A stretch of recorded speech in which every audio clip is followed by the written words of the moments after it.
The moment we opened that game, we had no idea how terrifying it would get, and trust me, you'll want to see how this ends.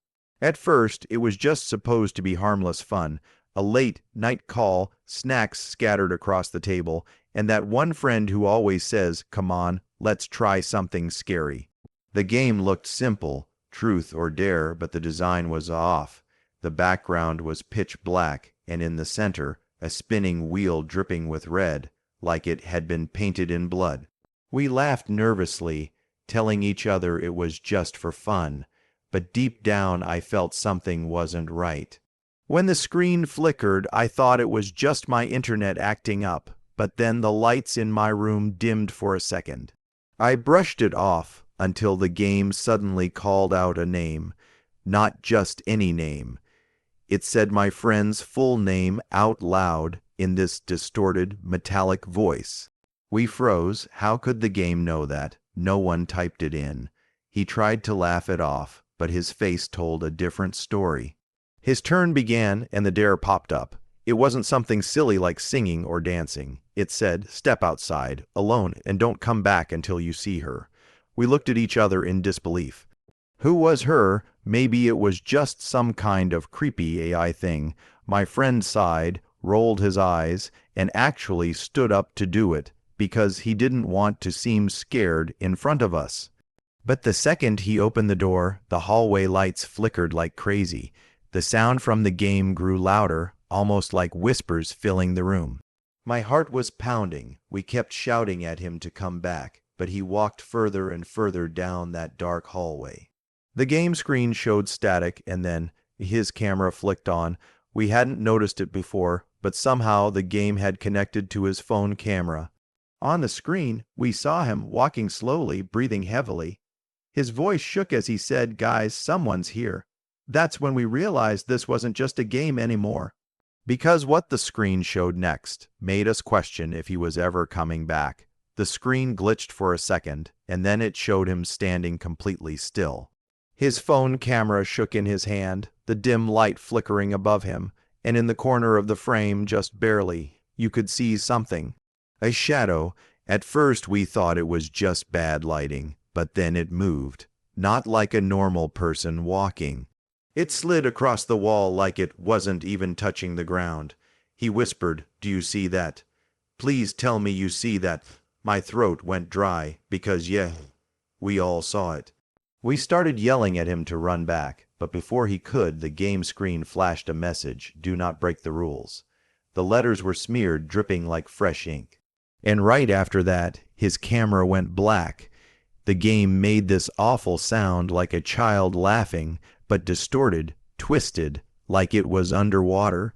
I swear my heart nearly jumped out of my chest. We tried calling his phone, spamming messages, but nothing worked. And then, out of nowhere, the game spun the wheel again. It didn't wait for him. It picked the next player, me. My stomach dropped. The text appeared in bold, crimson letters, "Truth," and then the question followed. What are you most afraid of? Now, here's the thing, this wasn't random. It wasn't like one of those silly questions. It asked me something way too specific, because it wasn't just "What's your fear?" It wrote my exact nightmare. It said, "Tell them about the night you saw her." I froze. Nobody knew about that. I'd never told anyone. Not a single word, but the game somehow it did. My friends laughed nervously, thinking it was some kind of sick coincidence, but the way the words glowed on that screen felt personal. I didn't even want to answer, but the game had this timer counting down from 30. Each tick echoed like a heartbeat. I tried to stay calm and said, "Fine. I saw a woman once, standing in my room when I was a kid. Pale face, long hair covering her eyes. She whispered my name, and when I blinked, she vanished." My friends laughed awkwardly again, but before I could even finish, the game cut me off with new text. "She remembers you too." And that's when the air in the room turned icy cold. Everyone went quiet. We all stared at the screen, waiting, dreading what was about to happen. Because deep down, we all knew the next dare was going to be worse. The wheel spun again, creaking like an old carnival ride, slowing down as if it wanted to drag out the suspense. None of us spoke, none of us even breathed. When it finally stopped, it landed on my best friend. His face went pale before the words even appeared on screen, and then the dare popped up, glowing in that same sickly red look under the bed. He groaned, trying to laugh it off, but we all knew he was terrified. His room was dark, only lit by the game's glow on his monitor. The thought of crouching down and peeking under that bed, horrifying, but the timer appeared again. 30 seconds. Tick, tick, tick. He cursed under his breath and slowly lowered himself to the floor. The rest of us leaned in toward the screen, holding our breath. The camera showed his shaky hand holding his phone as he crouched down. Inch by inch, he leaned forward until the lens peeked into the shadows under the bed. At first, there was nothing, just shoes and dust, he whispered. See, nothing there. We almost sighed in relief until his camera caught something further back, a face. It wasn't moving, it wasn't blinking, it was just there, white, stretched, staring straight into the lens with these hollow, black sockets where the eyes should have been. He gasped and dropped his phone, and all we heard was scrambling, heavy breathing, and the sound of his bed creaking violently as if something had just crawled out. We shouted his name, but the game screen changed before he could even grab his phone.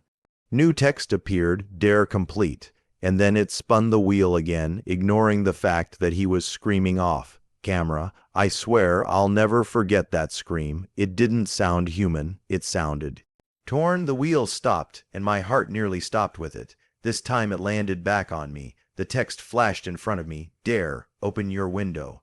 My blood ran cold. It was past midnight. I lived on the second floor. The only thing outside my window was darkness, but the timer started again. 30 seconds. Tick, tick, tick. I remember my hands trembling as I stood up and walked over. My friends kept telling me not to do it, but the game had already warned us. Do not break the rules. With every step, it felt like the room got colder. My breath was visible in the air.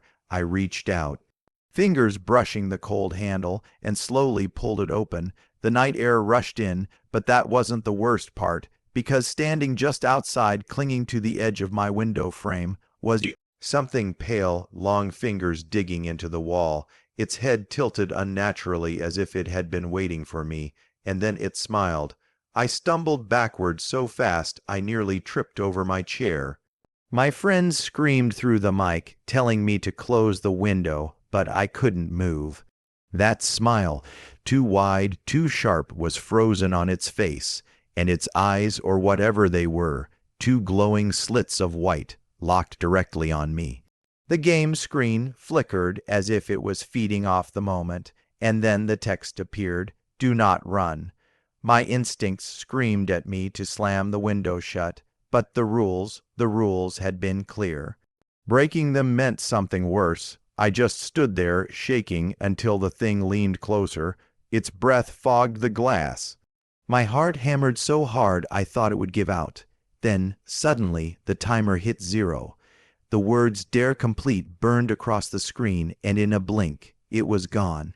Like it had never been there, I dropped to the floor, gasping for air, while the wheel spun again. We didn't even have time to recover. This time, it landed on the one friend who'd been the most skeptical the whole night. The one who kept saying, "It's just a stupid game, relax." We all turned to watch his screen. The text appeared, "Truth." He laughed nervously and leaned back in his chair. "Fine, give me your best shot." The game responded instantly, "What's the worst thing you've ever done?" At first he smirked, like he thought it was still some kind of joke. But then the next line appeared. "Tell them what you did to her." The smile dropped from his face. He froze. We all looked at each other, confused. "What is it talking about?" I asked, but he didn't answer. His eyes darted side to side, like he wanted to disconnect, like he wanted to shut his PC down. And then the countdown timer appeared again. 30 seconds. We begged him to just answer. He shook his head, muttering, No one knows about that." "No one," his voice cracked, and then, Just as the timer hit 5, he whispered something we couldn't fully make out, his voice drowned out by static. The screen glitched, flashing images too fast to understand, faces, shadows, red stains, eyes staring right into us. When it finally cleared, the text simply read, "Truth denied, penalty in progress." That's when his webcam turned on by itself. We saw him sitting there, wide-eyed, his room behind him pitch black. Something moved in the darkness, crawling up the wall like a spider. He screamed and tried to shut his laptop, but before he could, the screen went completely black. The wheel spun again. None of us spoke. We didn't even breathe. But deep down, we knew. We had just lost him. And the game wasn't finished yet. The silence after his screen went black was unbearable. No one wanted to speak. No one wanted to move. We just stared at the wheel, terrified of whose name it would land on next. It spun slower this time, like it was savoring the fear, feeding on it. And then it landed on the one friend we all thought wouldn't make it, the quiet one, the one who never liked horror games to begin with. The words appeared, "Dare, let her in." We all froze. Let who in? He stared at the message, shaking his head over and over. "I'm not doing that. I can't do that." But the timer was already counting down 30, 20, 9, 28. He was crying, begging us to tell him what to do. We screamed at him to stay calm, but deep down we knew the rules. And then there was a knock at his door, not a soft knock. A loud, echoing, hollow bang, bang, bang. He covered his mouth to keep from screaming. The knock came again, harder this time, rattling the door. He whispered, "She's here." We begged him not to open it, but the timer was ticking down to single digits. 7, 6, 5. He finally broke. With shaking hands, he turned the knob and cracked the door open. The camera glitched, but just for a split second we saw her. The pale woman I had described earlier. Long hair covering her face, her hands stretched unnaturally toward him. She stepped inside. His screen went dark. The game text appeared again, "Dare complete." By this point, I couldn't breathe. My chest was tight, my hands ice cold. I whispered, "We have to quit. We have to stop." But the game didn't care what I wanted. The wheel spun again, and this time it chose me. The words flashed across the screen, "Final dare, survive until dawn." My heart dropped. The timer reset 6 hours, 6 long hours. The game was no longer asking silly truths or creepy dares. It was testing survival, my survival. Suddenly, the lights in my room cut out completely. I was surrounded by darkness, the only glow coming from the cursed game screen. Whispers crawled out of my speakers, voices calling my name over and over. Then I heard it, the sound of fingernails dragging across my window again. This wasn't about dares anymore. It wanted me. And that was the moment I realized maybe none of us were meant to make it out of this game alive. My screen shook violently, the image distorting like an old VHS tape. The timer for survive until dawn ticked slowly. 6 hours, 5 hours, 4. Every second felt like a lifetime. The whispers turned into screams, overlapping voices shouting my name, begging me to play. My hands were trembling on the keyboard, but I didn't even know what I was supposed to do anymore. Then came the scratching from the walls, the floor, the ceiling. It sounded like hundreds of fingernails clawing their way closer, surrounding me. My monitor flickered again and showed not the game, but my own room. A live feed of me, sitting at my desk, terrified. I spun around, but nothing was there, only shadows twitching at the corners of my vision. The wheel spun one last time, even though it wasn't supposed to.